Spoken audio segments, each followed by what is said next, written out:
Hi, അപ്പോൾ welcome back to another vlog. ഇന്ന് നമ്മൾ അമ്പലത്തിലും പള്ളിയിലും ഒക്കെ പോകാമെന്ന് വിചാരിച്ചിട്ടുണ്ടായിരുന്നേ. അങ്ങനെ ആദ്യം നമ്മൾ ദുബായിലെ ഓർത്തഡോക്സ് പള്ളിയിലേക്കാണ് പോയത്. ഒരു ബുധനാഴ്ച ദിവസമായിരുന്നു പോയിട്ടുണ്ടായിരുന്നത്. അതുകൊണ്ട് അധികം തിരക്കുകളും കാര്യങ്ങളും ഒന്നും ഉണ്ടായിരുന്നില്ല. അങ്ങനെ അകത്ത് കയറി കുറച്ച് നേരമൊക്കെ പ്രാർത്ഥിച്ചു. നല്ല ശാന്തമായിട്ടുള്ള അന്തരീക്ഷമായിരുന്നു കേട്ടോ.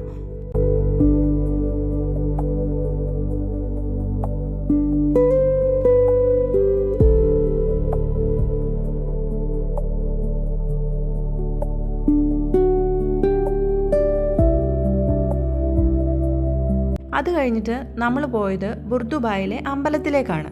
കാറ് നമ്മൾ കുറച്ച് ദൂരെ പാർക്ക് ചെയ്തിട്ട് കുറച്ച് കാഴ്ചകളൊക്കെ കണ്ട് നടന്നു പോകാമെന്ന് വിചാരിച്ചു. നമ്മൾ ദുബായ് ക്രീക്കിൻ്റെ സൈഡിൽ കൂടെയാണ് പോയത്.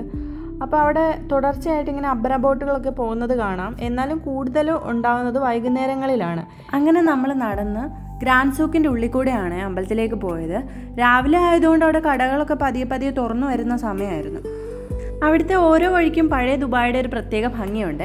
പെർഫ്യൂംസ്, സുഗന്ധദ്രവ്യങ്ങൾ, പലതരം stones, dress materials, key chains, bracelets, അങ്ങനെ ചെറിയ ചെറിയ സാധനങ്ങൾ ഒരുപാടുണ്ട്. 5 ദിറത്തിനും 10 ദിറത്തിനും ഒക്കെ.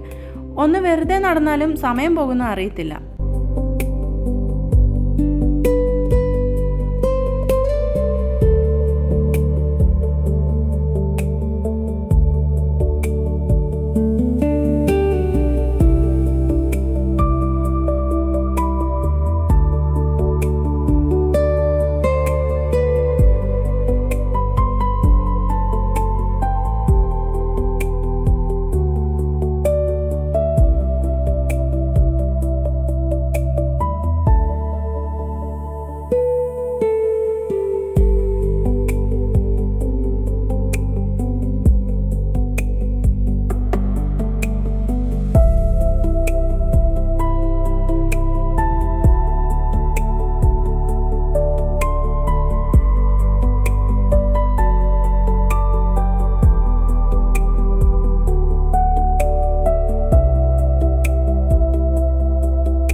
അങ്ങനെ നമ്മൾ അമ്പലത്തിലൊക്കെ കയറി പുറത്തേക്ക് ഇറങ്ങുമ്പോൾ നമുക്ക് അവിടുത്തെ നേർച്ചയായിട്ടൊരു മധുരം കിട്ടിയിട്ടുണ്ടായിരുന്നു.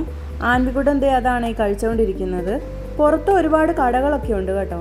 പൂജാ സാധനങ്ങളും പൂക്കളും ചെറിയ അലങ്കാര സാധനങ്ങളും അങ്ങനെ ഒരുപാടുണ്ട്. പിന്നെ അവിടെ നല്ല ഫ്രഷ് ആയിട്ടുള്ള ചെടികളൊക്കെ ഇരിപ്പുണ്ടായിരുന്നു. കറിവേപ്പ്, തുളസി, മുല്ല, അങ്ങനെ ഒരുപാട് ചെടികൾ കണ്ടു. നമ്മൾ കുറച്ച് മുല്ലപ്പൂ കൂടി വാങ്ങിച്ചിട്ടുണ്ടായിരുന്നേ.